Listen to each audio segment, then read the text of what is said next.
La sexualité à l'école, c'est quoi? C'est l'éducation sexuelle ou la sexualité dans l'éducation? On en parle avec Sophie Audugé, qui est déléguée générale de SOS Éducation, et une enseignante, Lisa Kamen-Hirsig. Très bien enseigné, mais où et comment et qui pose les critères? Alors, intéressant, hein, on est à l'école, imaginez, on est à l'école, on a entre 12 et 14 ans... et on s'exprime .fr, le site proposé par l'Éducation nationale. Voilà, c'est aujourd'hui en France depuis quelque temps et c'est bien, c'est une page d'accueil du site destinée aux enfants et aux adolescents, aucune limite ni contrôle de l'âge, très bien, voilà. Alors, qu'est-ce qu'on voit là? Par exemple, c'est très simple.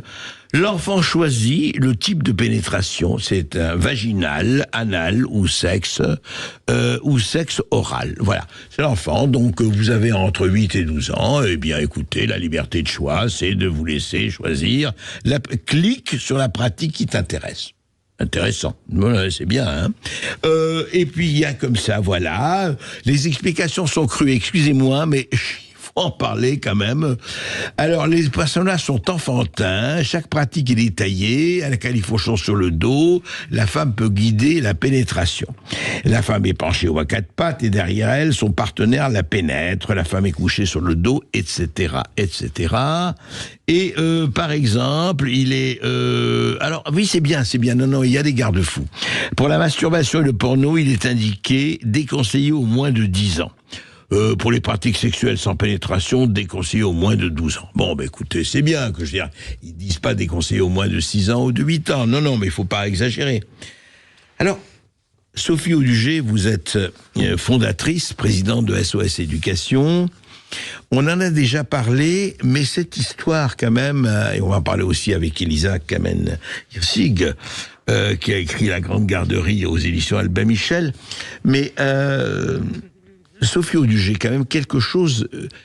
Ça fait des années déjà que l'éducation sexuelle, et pourquoi pas, je vais ne pas laisser les enfants dans l'ignorance, mais à quel niveau, et encore une fois, partout, pareil, où on met le curseur, et qu'est-ce qu'on dit à qui et à quel âge. Et aujourd'hui, on a l'impression que... eh bien, allez, tous les curseurs ont volé en éclats, tout est possible et allez-y, vogue la galère. Est-ce que c'est ça ou pas ? Oui, alors c'est vrai que vous avez raison, il y a un historique dans cette histoire-là. Hein. On a commencé à parler d'une intention d'éduquer à la sexualité qui était en fait une information, hein, ce que nous on a connu, c'est-à-dire de la prévention, qui était tout à fait facultative, qui se faisait principalement auprès des lycéens et qui visait à informer sur les moyens de contraception et les moyens de protection des maladies sexuellement transmissibles. Évidemment, le choc du sida a marqué une époque autre qui était une époque très hygiéniste de la sexualité, c'est-à-dire avec un propos qu'on explique bien, parce qu'on a une grosse partie sur l'adolescent, on parle beaucoup des enfants prépubères, qui est un vrai sujet, mais on a également une grosse partie qui traite des adolescents dans le livre, ce qui est important, et notamment avec la docteure Nicole Attea, qui explique très bien qu'à cette époque, en fait, le message c'était « faites ce que vous voulez, de toute manière on peut rien vous dire, mais faites-le avec un préservatif ». Donc ça, c'est vraiment le post-choc sida. Ça, c'est le moment du sida, oui. Qui effectivement a fait un traumatique de toutes les sociétés. Et donc, on s'est dit, il faut absolument protéger les jeunes des maladies sexuellement transmissibles. Et puis, quelques années plus tard, on a changé totalement de paradigme, sans véritablement que nous, les adultes et la société, soyons très informés, et encore davantage les parents. Quelques années plus tard, c'est vers quand ? C'est-à-dire qu'après 2006-2008, c'est-à-dire la période des années 2000 où des lobbies très infiltrés dans des organisations internationales, en premier desquelles l'Organisation mondiale de la santé, ont infiltré les sphères de décision et ont construit des concepts nouveaux totalement fumés de type droit sexuel, sexualité citoyenne, etc. Et leurs travaux se fondaient sur des travaux antérieurs, notamment ceux d'Alfred Kinsey, qui est un sexologue autoproclamé, qui a... Kinsey, ça a fait... C'était qui a fait célébrité mondiale. Enfin, le rapport Kinsey, le fameux rapport Kinsey, bien sûr, dans les années 45-50. Voilà, absolument. Les livres de Kinsey sur, soi-disant, la sexualité masculine, qui était en fait une sexualité qui émanait de pédocriminels, et donc dont l'objectif était quasiment exclusivement de banaliser la pédophilie. Alors revenons à 2006-2008. Oui, mais c'est important parce que si vous voulez, suite à Kinsey, Oui. Des disciples de Kinsey vont créer le SIECUS, qui est le système d'information d'éducation à la sexualité aux États-Unis. Et le SIECUS va être tout à fait infiltré. Et dès les années 60, s'établit aux États-Unis, dans les écoles, un modèle d'éducation à la sexualité fondé sur une idéologie qui est ce qu'on appelle la sexualité infantile, c'est-à-dire que l'enfant naîtrait non pas que sexué, mais il naîtrait avec une sexualité fonctionnelle, qui est le propos évidemment de tous les pédophiles et les pédocriminels. Oui. Dès qu'il naît. Donc, si vous voulez, les travaux de SIECUS prônent d'informer, d'éduquer les enfants dès les petites classes, dès la naissance, sur le fait qu'il y a des sensations qui sont agréables, donc de 0 à 4 ans, que toutes les pratiques sexuelles doivent être entendues, que rien ne doit être critiqué dès le plus jeune âge, et que dès 4 ans, 6 ans, 7 ans, l'enfant peut exprimer du plaisir, et il doit savoir dire si c'est agréable, désagréable, et s'il est d'accord. Ouais. Et ça, si vous voulez, c'est quand même quelque chose d'extrêmement grave. Mais Sophie Audugé, excusez-moi, ouais. C'est intéressant parce que vous avez raison de rappeler l'histoire, faisons l'histoire, mais comment ça a pu se faire dans un pays qui est quand même maintenant, même s'il y a eu toutes les dérives, et c'est le puritanisme américain. Comment ils ont pu infiltrer ce pays très marqué quand même par le puritanisme? Oui, alors excusez-moi, mais le wokisme, c'est quand même aux États-Unis qu'il se développe de manière massive, en instrumentalisant les enfants, en niant l'identité sexuelle de naissance, si vous voulez. Donc on est quand même là au cœur d'un système qui prend l'enfant à partie en faisant un produit de consommation. Absolument, et surtout un produit de consommation. C'est-à-dire que le principe même de cette sexualité infantile que nous réfutons, et quand je dis nous, c'est pas moi. Moi, j'ai fait un travail avec des professionnels, des médecins spécialistes, Maurice Berger, Régis Bruno, Nicolas Théa, nombre d'autres experts qui ont travaillé avec nous pendant 1 an et demi, 2 ans sur ce travail qui a donné lieu à ce livre, et tous réfutent scientifiquement, du point de vue médical, l'idéologie d'une sexualité infantile. Tous s'accordent à dire qu'avant la puberté, l'enfant n'a pas de sexualité fonctionnelle. À partir de là, tout ce qui est du registre sexuel est une ineptie pour l'enfant.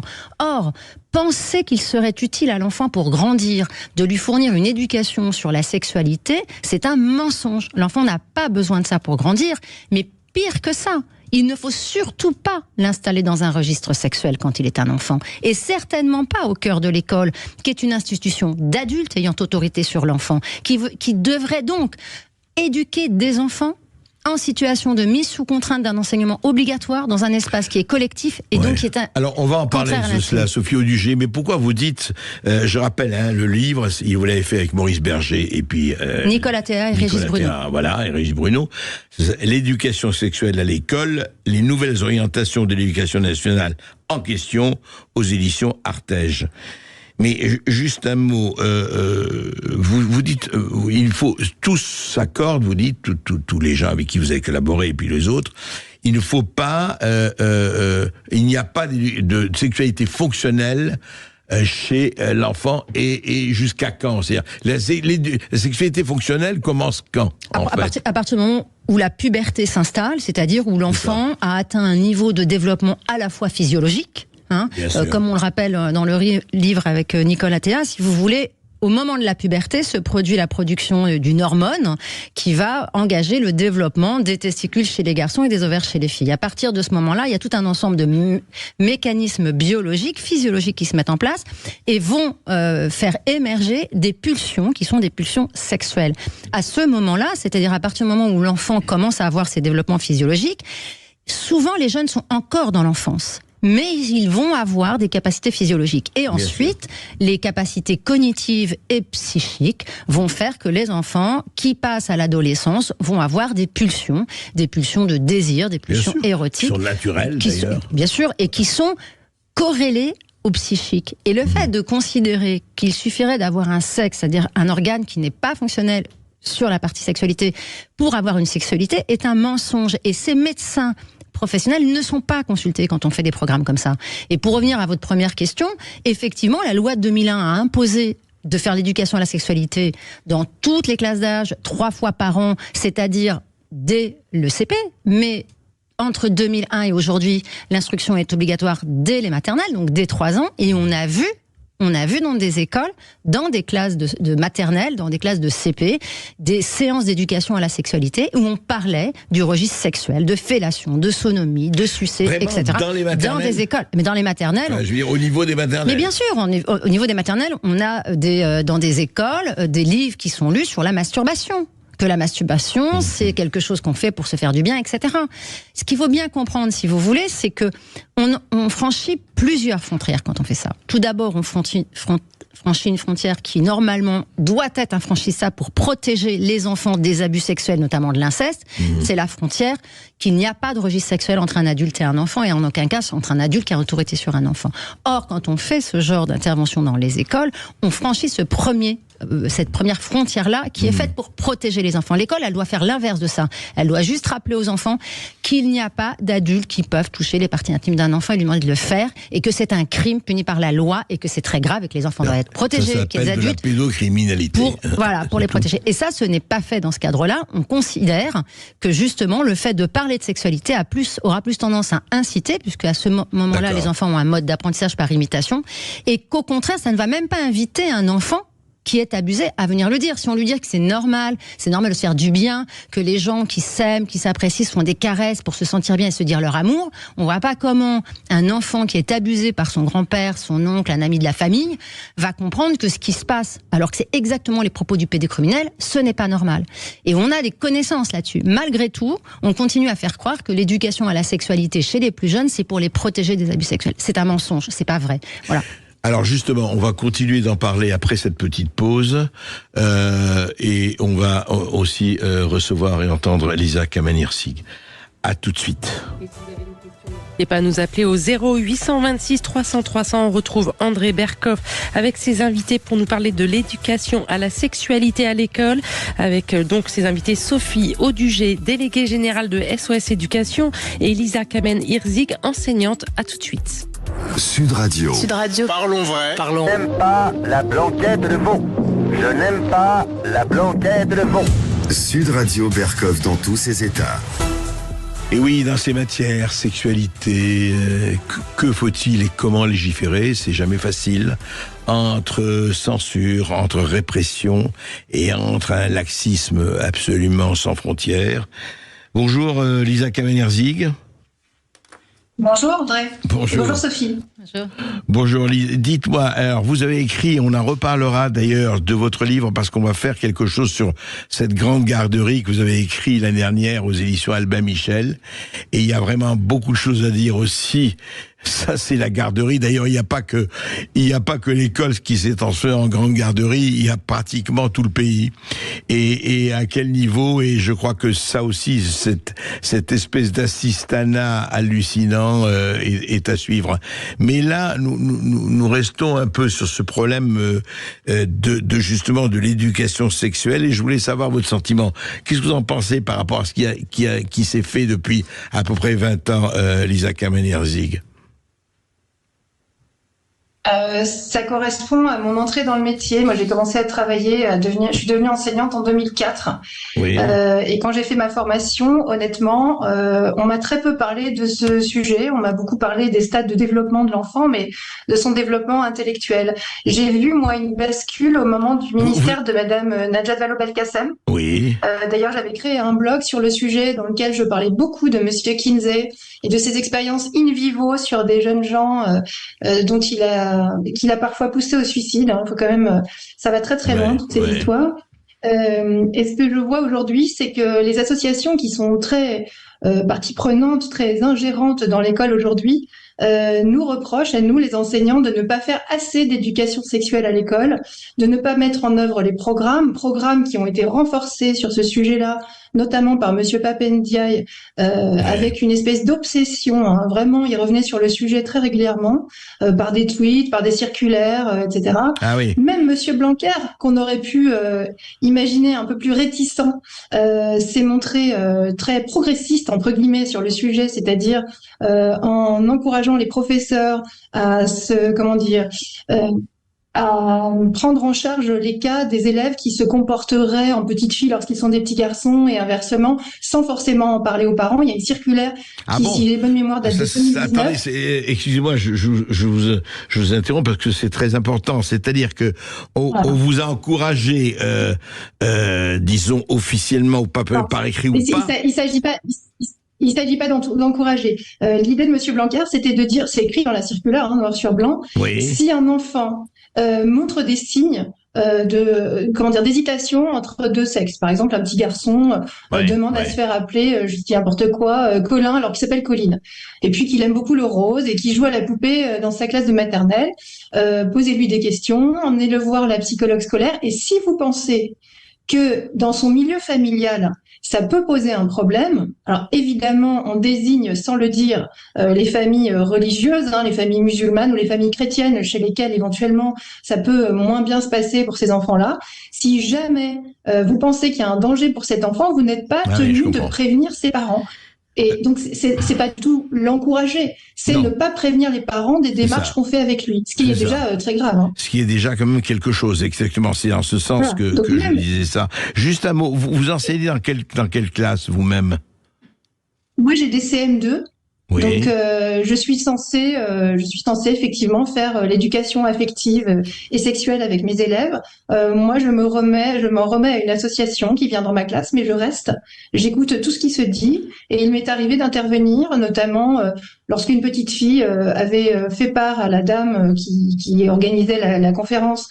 Du fait qu'une fois elle était tombée amoureuse d'un petit garçon et la dame lui avait dit non mais à ton âge ça ne peut pas arriver, les enfants sont pas amoureux, ça n'existe pas, c'est de l'amitié. Et la petite fille était toute bouleversée de comprendre que son sentiment n'était pas celui qu'elle avait identifié. Donc là c'était un peu dans l'autre sens si vous voulez, c'est-à-dire que la dame ne tenait pas compte de l'élan amoureux de cette petite fille. Est-ce que alors juste oui, pardon. La question que je voulais vous poser, est-ce que vous-même vous estimez que c'est au professeur, c'est à l'instituteur, c'est à l'enseignante de parler de cela? Parce que effectivement, on a délégué ça à des personnes qui viennent faire soit des conférences, soit des interventions là-dessus. Vous pensez que c'est au personnel enseignant de prendre cela en main ou pas du tout? Moi, je pense que ça n'a pas sa place dans les programmes de l'école primaire du tout. C'est-à-dire que les enseignants, ni aucune association ne doivent venir parler de sexe aux enfants jusqu'au collège. Je pense que c'est pas le bon âge. Je pense qu'il y a beaucoup d'enfants pour qui c'est très violent. Moi, j'ai vu des petits garçons se voiler les yeux quand on montrait l'appareil génital féminin, des petites filles pleurer en sortant parce qu'elles avaient compris que ce que leur père avait entre ses cuisses. Et moi, je pense que ce n'est pas à l'État de faire ça. Je pense que personne n'aimera jamais autant vos enfants que vous-même, et que c'est à vous de savoir à quel moment vous voulez leur expliquer comment fonctionne, comment on fait des bébés, comment quand on est amoureux, comment ça se passe, etc. Je crois que ce n'est pas à l'État de faire ça. Le problème, si vous voulez, l'argument, c'est toujours oui, mais il y a des grossesses indésirées. Oui, mais il y a des milieux dans lesquels l'égalité entre les filles et les garçons n'est pas respectée. Et donc, en fait, on va aligner 100% des enfants sur le fonctionnement de quelques familles qui ne font pas leur boulot. Ce sont les parents qu'il faut éduquer, ce ne sont pas les enfants. Ce sont les parents à qui il faut expliquer comment parler de sexe aux enfants. Vous êtes d'accord, Sophie Audugé? Oui, alors effectivement, je pense que Lisa dit beaucoup de choses sur lesquelles nous sommes parfaitement alignés, qu'on explique, je pense, de manière assez technique dans le livre. C'est important pour nous de pouvoir produire dans un livre papier à destination du grand public et des professionnels du personnel éducatif, mais également le personnel de la santé, pour qu'ils puissent se documenter sur comment fonctionne un enfant et qu'est-ce qui se passe pour un enfant quand il grandit en fonction de ses différents stades du développement. Et Lisa a absolument raison, c'est-à-dire qu'avant l'âge de la puberté, que nous on a fixé à 12 ans, mais c'est entre 12 et 13 ans, tous les spécialistes s'accordent à dire que c'est 12-13 ans, il est inopérant pour l'enfant d'introduire du sexuel dans un cadre qui est un cadre éducatif. Pour la simple et bonne raison, c'est que l'enfant n'en a pas besoin pour grandir, qu'il n'en est pas en demande, et qu'au contraire, on peut entraver son processus de développement qu'on va appeler le processus d'individualisation et d'autonomisation, c'est-à-dire la manière dont il va se diriger vers sa posture d'adulte. Et Lisa le dit très bien, et nous, c'est évidemment ce qu'on recommande, c'est-à-dire rien avant 12-13 ans, Pourquoi ? Parce que c'est le rôle des parents.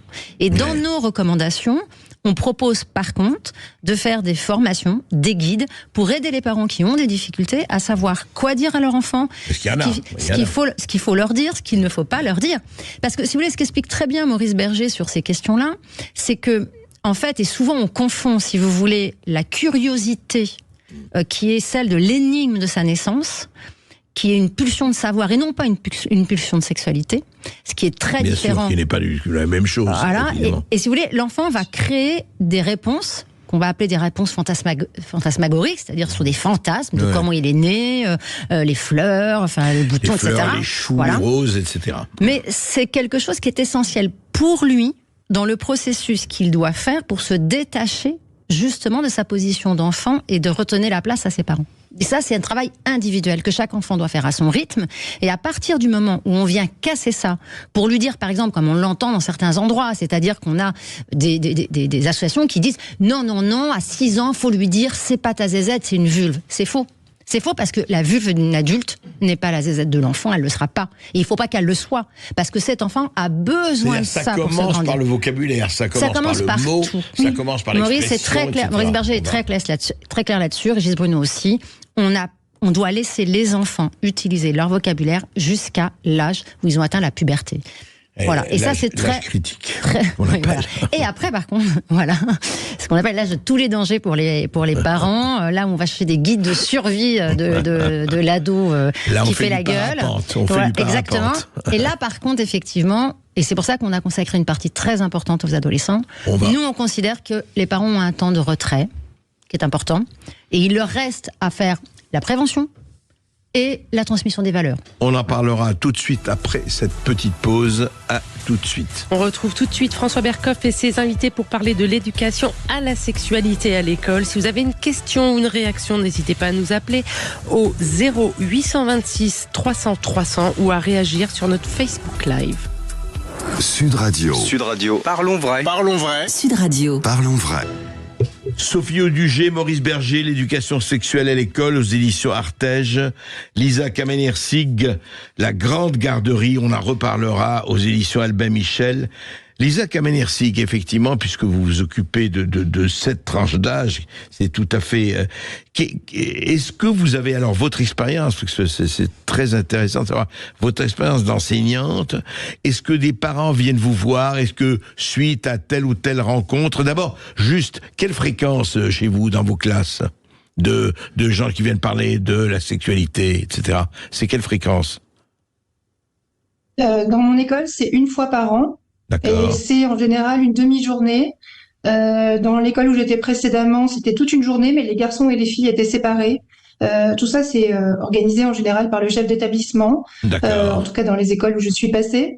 Et en général, on envoie une information aux parents, un message. On a des communications avec les parents qui sont fréquentes de toute façon, hein, donc un message ou un mot dans le cahier de correspondance pour expliquer que tel jour à telle heure, une association interviendra sur le sujet et que s'ils ont des questions à poser, ils peuvent les poser avant, bien sûr.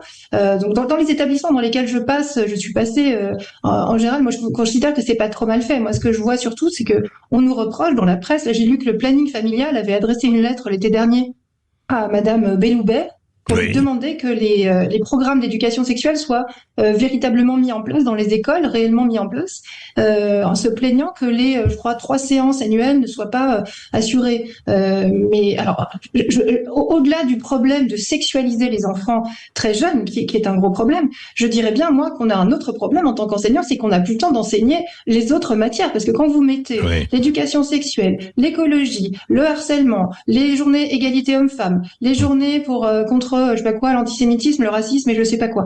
Moi, j'ai plus de temps pour faire des dictées et de la grammaire. Honnêtement, c'est compliqué, ça devient compliqué. Oui, mais c'est important, ça. C'est important ce que vous dites. Oui, vous voulez dire qu'on passe maintenant, je ne dirais pas tout le temps, mais presque à faire des questions sociétales, quoi. C'est ça? Oui, beaucoup. C'est-à-dire que on farcit le cerveau des élèves d'autres sujets que les sujets d'instruction. Par ailleurs, je crois savoir, moi je suis pas psy, hein, que les consultations pour transgenrisme, ou je sais pas comment ça s'appelle, les enfants qui se posent des questions sur dysphorie de genre et blocage de puberté et autres, oui.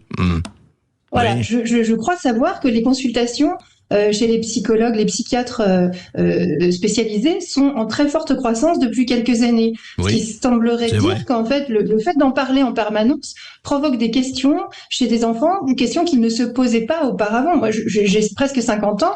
Il ne me semble pas que dans ma génération, il y ait eu tant d'enfants qui se demandaient s'ils étaient véritablement un garçon ou une fille. Mais, et puis, oui. Mais Lisa Carmen Jarzig, mais Lisa, on n'arrête pas le progrès. Voilà, vous étiez encore dans la génération qui vivait dans l'ignorance. Enfin, ouais, dans la préhistoire. Non, je plaisante, mais à peine. Juste un mot. Donc, est-ce qu'il y a des parents qui, dans vous, pas du tout, peut-être, qui se sont soit plaints, soit ont réagi là-dessus, sur cette éducation sexuelle, ou vous n'avez pas eu, vous, d'exemple en ce genre?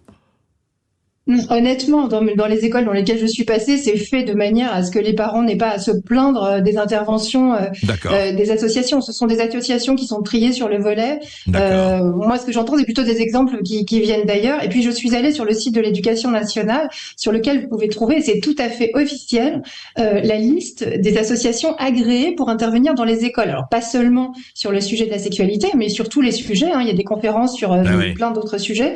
Et si vous regardez très attentivement cette liste et qu'ensuite vous cliquez sur les liens, vous trouvez un grand nombre d'associations qui sont très militantes.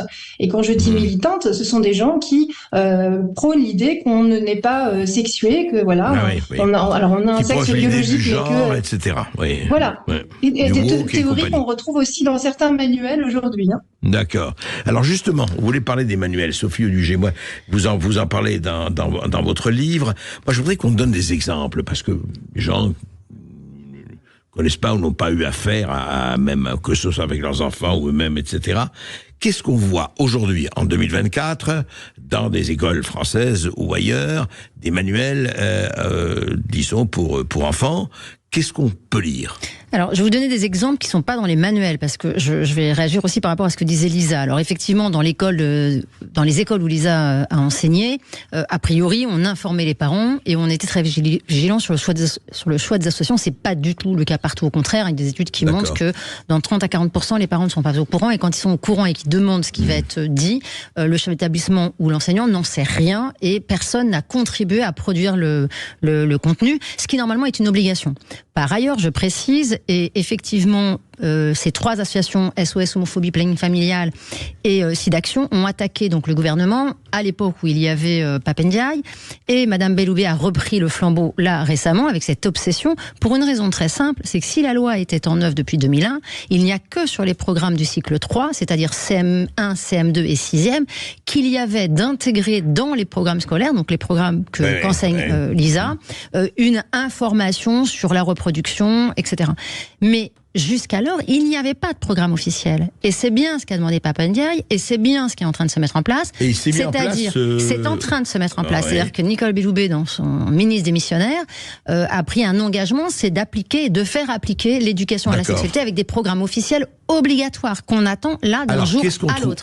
Alors pour l'instant, on les a pas, les programmes. On les a pas, moi, ce que je vais vous donner, c'est des exemples de situations que les parents nous ont relayées, puisque les parents s'opposent à ça. Donc, je vous prends des exemples au hasard. En CM1, donc c'est une maman. Donc je suis maman d'un enfant de 9 ans en classe de CM1. Il a participé avec une autre classe de CM2 à un forum sur l'éducation à la santé sexuelle sans que nous, parents, soyons avertis. En rentrant, il m'a expliqué que dans un atelier, il y avait une intervenante qui a parlé de sexualité adulte, de pénis et de vagin. L'intervenante aurait montré comment le pénis entre dans le vagin de la femme en imitant des mouvements de va-et-vient. Elle a également parlé de la capote et dit de quelle façon l'utiliser. Mon fils n'avait pas été préparé à voir cela. J'ai discuté avec d'autres mamans qui ont aussi eu un retour inquiétant sur le contenu du programme. Certains parents n'étaient pas au courant. Autre cas, là on est en classe de 4e, je suis psychologue, j'entends de plus en plus de témoignages liés à des cours d'éducation à la sexualité à l'école. Aujourd'hui encore, une jeune fille de 13 ans, en classe de 4e dans le public, m'a fait part d'un cours appelé Evras, dispensé par une infirmière. Les enfants devaient poser des questions autour de la sexualité dans une boîte. Ensuite, l'infirmière lisait les questions et y répondait. Voici la question posée dans sa classe et qui l'a choquée. Quelle est la meilleure position ? En sortant du cours, elle en parle à une amie d'une autre classe. Celle-ci lui répond que dans sa classe, c'était pire. Un élève a posé la question, quel goût a le sperme ? Là, on est en maternelle petite section. Je suis le papa d'un petit garçon de 3 ans. On a découvert lors de la remise des classeurs d'activités que les lectures et les activités associées se rattachent toutes à des livres sur la théorie du genre, les stéréotypes filles-garçons et l'importance de dépasser ces stéréotypes pour les garçons en se travestissant. L'ensemble de ce programme de lecture et d'activités se trouve sur Internet. Ça, c'est pour les 3 ans, quoi. Ça, c'est 3 ans. Ça. Voilà. Nous avons demandé aux enseignants pourquoi un choix si orienté de lecture à des si petits. Ils nous ont dit qu'ils étaient fiers d'avoir choisi ce genre de livre. Que répondre à ça? On a changé notre fils d'école. D'accord. Voilà, j'en ai d'autres. Non, bien sûr. Non, mais déjà, c'est assez éclairant, effectivement, sur ce qui se passe. Je crois que nous avons d'ailleurs, c'est intéressant, nous avons un auditeur en ligne, c'est Laurent de Mâcon. Bonjour, Laurent. Bonjour, Laurent. Oui, bonjour. Oui, effectivement, là, je suis en train d'écouter votre intervenante, et effectivement, on a le même problème avec une fille de 10 ans. Elle était en CM1 l'année dernière, et quand on a vu qu'elle avait un contrôle, on va dire, sur l'éducation sexuelle. Et quand on a vu les dessins, pénétration, éjaculation, on s'est dit non, c'est pas possible. Du coup, on l'a pas mis à l'école. On l'a pas mis en classe le matin, et même de la journée. On n'a rien eu en retour d'ailleurs. Aucune explication, savoir pourquoi on n'a pas mis notre fille. Donc ça, c'est, on marche sur la tête. On marche sur la tête, André. Je comprends pas pourquoi on tolère l'éducation sexuelle à des enfants de moins de 12 ans. Et moins de 13 ans, et qu'on tolère des films porno, mais interdits aux moins de 18 ans. Oui. Elle est où l'écart, là? Il est où l'écart? Même si c'est dans l'enceinte d'une école, la professeure a sa manière d'expliquer les choses. Nous, on n'était pas du tout au courant que notre enfant faisait l'éducation sexuelle. Pas au courant, Mais non, mais on n'était pas du tout au courant. Et Laurent, vous vous êtes plaint auprès de la principale de l'école? Enfin, vous avez réagi? Non, même pas. On l'a pas fait avec regret. Et je vais vous dire, aucun parent d'élève. On n'a entendu rien. On n'a rien entendu. On en parle avec d'autres parents d'élèves. Oui, ils sont pas contents, mais rien ne se fait. Ouais. Mais nous, qu'est-ce que vous voulez? On a l'impression qu'on est, on n'a pas notre mot à dire. Vous ne comptez pas. Ben oui, on compte pas. C'est tout ça, c'est dirigé par les hautes instances entre guillemets. J'ose même pas employer les mots là de ces gens. Je crois vraiment tellement minable de penser ça. Je sais pas ce qu'ils cherchent au fond. Et je veux dire, André, on vous écoute tous les jours, mais vraiment tous les jours. On écoute du début à la fin de la journée. Du début, le matin au petit-déj, voilà, quand on travaille pas. Mais on est scandalisé du fait que rien ne bouge. On est en France et moi j'ai peur. Je dis à mes enfants de partir de la France quand ils ont fini leurs études. J'espère qu'ils n'auront pas besoin de faire ça, franchement. Il y a des choses à faire, effectivement, on les fera. Merci, Laurent, je crois que... Et oui, c'est une auditrice maintenant, et c'est Chantal de Bastia. Bonjour, Chantal. Bonjour, Chantal. Bonjour, André, bonjour à vos invités. Alors écoutez, moi je vais vous parler de mon expérience. Déjà, il ne faut pas confondre l'éducation sexuelle et l'éducation à la sexualité. Moi, j'ai eu des cours d'éducation sexuelle, je suis pas très jeune, hein. À partir de la 6e ou la 5e, j'étais interne chez religieuse. Je vous parle de ça en 60, donc je suis rentrée en 6e en 78. Oui. C'était des médecins gynécologues. Il fallait l'autorisation des parents qui venaient nous expliquer tous les moyens de contraception, la reproduction. Bon, bien, on le faisait en sciences naturelles, la reproduction sur les animaux, tout ça. Et nous avions donc des cours avec l'autorisation des cas. Et ça se faisait au moment de la 6e ou la 5e, je crois. Donc, moi, j'ai connu ça, et je vous dis, c'était en 79. L'éducation à la sexualité, ça n'a rien à voir. L'OMS, il n'y a qu'à voir les textes de l'OMS, entre 0 et 4 ans. Enfin, moi, je suis professionnel de santé, je suis kinésithérapeute en GT, on a quand même appris le développement de l'enfant, mais l'enfant, il n'en a rien à faire de son sexe quand il est petit, il sait même pas homme, fille, garçon, il s'en fout. Il s'en fout. Et du coup, on met dans la tête aux gosses. Moi, si j'avais des enfants primaires, je crois que je finis en prison. Hein. Je vous le dis parce que il faut créer des collectifs. Je dis au monsieur d'avant, il faut que vous c'est la créer des collectifs de parents et que les parents réagissent, bien sûr. C'est ça. Exactement. Il faut se battre. Moi, les enfants sont grands. Mais c'est un scandale. Donc l'éducation à la sexualité n'a rien à voir avec l'éducation sexuelle. Et nous, on le faisait, je vous dis, au collège, chez les religieuses. D'accord. Lisa, comment réagissez-vous au propos de... moi, je dis qu'un grand nombre de parents réagissent parce que ça explique une partie de la fuite vers le privé.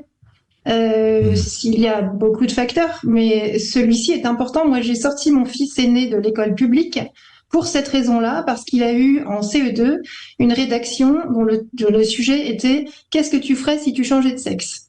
il m'a raconté ça en rentrant. En quelle classe? CE2, il avait 8 ans. Pardon. Oui. Et donc, je l'avais mis dans le public à côté de chez moi, je vis en province. Et j'ai demandé à la maîtresse si c'était juste, parce que comme il a 8 ans, je me suis dit que peut-être qu'il racontait des bêtises, hein, il est pas à l'abri d'un mensonge de temps en temps. Ouais. Elle m'a confirmé que c'était bien le sujet de la rédaction, et quand je lui ai demandé quel était l'objectif pédagogique, elle m'a dit que l'idée c'était de lutter contre les stéréotypes de genre et de favoriser l'empathie des garçons envers les filles. Alors mon garçon de 8 ans n'est quand même pas responsable de ce que le patriarcat aurait fait depuis je sais pas combien de milliers d'années pour opprimer les femmes. C'est un petit garçon super mignon. Enfin bon. Donc je l'ai sorti de l'école publique pour cette raison, et je pense que nous sommes nombreux dans ce cas. Donc il y a des parents qui réagissent, et le succès du privé qui se confirme de jour en jour. Il y a encore un numéro de challenge là qui vient de sortir sur le sujet, et notamment lié à ce genre de dérive. Oui, c'est vrai, Sophie Audugé, c'est vrai que là, il y a un vrai problème vis-à-vis de ce qui se passe. C'est-à-dire, et effectivement, là, c'est pas la sexualité, mais c'est pas loin. L'histoire du genre qu'on essaye absolument d'assener, de vraiment d'imprimer, de tamponner dans les cervelles les plus jeunes et les prépubères, j'allais dire, est quand même assez... Oui, absolument. Je voudrais juste répondre à votre auditrice, je crois que c'est Chantal, non ? Voilà. Chantal de Bastia. Voilà, exactement. Chantal a tout à fait raison, mais quand elle parle de ce qu'elle a reçu, elle parle de prévention. Et en aucun cas d'éducation à la sexualité. C'est très différent. Et elle donne plusieurs éléments importants. Éducation sexuelle, c'est pas éducation à la sexualité. Non, mais c'est pareil en fait. Aujourd'hui, éducation sexuelle ou éducation à la sexualité, pour le ministère de l'Éducation et pour les lobbies qui sont les associations qui veulent faire passer l'idée d'une sexualité infantile, l'idée qu'on peut choisir son genre et son sexe, que toutes les pratiques se valent et qu'il faut lutter contre le patriarcat en mettant dans la tête des enfants des propos sexuels dès 6 ans. Tout cela, qu'on appelle éducation sexuelle ou éducation à la sexualité, le contenu, c'est ça. Voilà. Mais effectivement, ce qu'évoque Chantal, moi je le sais parce que ma mère, qui est encore plus âgée que Chantal, m'a raconté la même chose. Elle a reçu la même éducation de prévention. Et justement, avec un souci qui était de l'accord des parents, l'accord des enfants. Ça n'a rien à voir. Là, il n'y a pas d'accord. Les parents ne donnent pas leur accord, les enfants ne donnent pas leur accord. On a exposé un cas qu'on avait déjà évoqué ensemble, d'une jeune fille en 4e qui a été abusée à l'âge de 5 ans d'une manière excessivement violente. Elle a été extraite de cette famille, charge autorité parentale que sur son papa, qui l'a prise en charge totalement. Elle en a eu pour conséquence de ces abus graves une déficience intellectuelle. Elle est en ULIS, elle est en 4e, donc l'ULIS, c'est les sections pour enfants en situation de handicap. Ouais. Et pour l'école inclusive, il faut qu'elle fasse des cours de SVT en classe normale. Elle se retrouve en classe de 4e dans un cours de SVT classique. Et là, la professeure de SVT lui demande de poser un préservatif sur un sexe factice. Elle refuse. Eh bien, elle va être obligée de le faire.